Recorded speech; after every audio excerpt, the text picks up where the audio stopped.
C'est à Sciences Po Lyon, dans le grand amphithéâtre, que le commissariat général à la stratégie et à la prospective a débattu du devenir du modèle productif français. Première constatation parmi les chefs d'entreprise et les élus présents, il faut penser en termes mondiaux au XXIe siècle, pour toute société qui souhaite se développer. Je crois qu'il faut que l'entreprise française se décomplexe et arrête de regarder son marché intérieur comme son marché ultime. Il faut au contraire qu'elle aille regarder à l'extérieur. Les Américains parlent déjà de global start-up. Quand on crée une entreprise, il faut avoir une culture où on voit que le marché est international et bien évidemment avec un travail local qui va créer des emplois en local.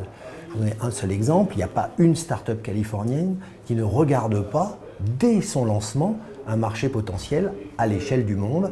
Elle ne regarde pas simplement la Californie. C'est un petit peu le même type de raisonnement qu'il faut avoir.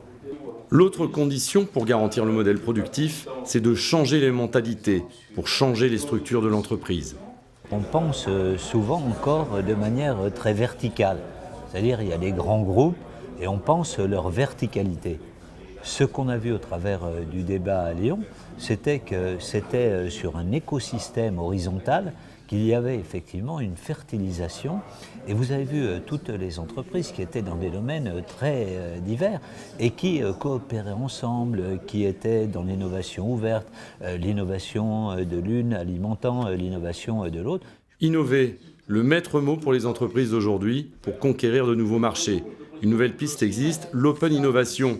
Elle permet notamment pour les grands groupes d'aller chercher des synergies pour développer un produit. Le moyen le plus efficace qu'on a trouvé, c'est celui de la collaboration. Travailler ensemble sur des sujets qui sont précis, sur des sujets qui sont concrets, avec un niveau de confiance qui est toujours un des facteurs limitants, parce que recherche, innovation, protection, ça va souvent de pair.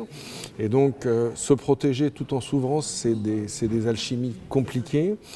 Mais tout montre que ce sont des alchimies qui sont extrêmement productives en termes de résultats, parce que tout démontre que l'écosystème de l'innovation entre les industriels, entre les universitaires, entre les start-up, les petites, les grandes, est un système de plus en plus large et qu'effectivement il faut trouver des moyens de tisser des ponts entre tous ces acteurs pour pouvoir trouver les systèmes les plus efficients et réellement répondre à des besoins d'innovation. Démonstration avec un produit très connu en cuisine, la vanille.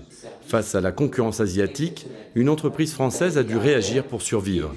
Nous sommes concurrencés par un concurrent chinois sur la vanille de synthèse qui bénéficie de coûts beaucoup plus bas que les nôtres. Et au lieu de se battre contre lui avec la même arme, on a choisi la différenciation, l'innovation.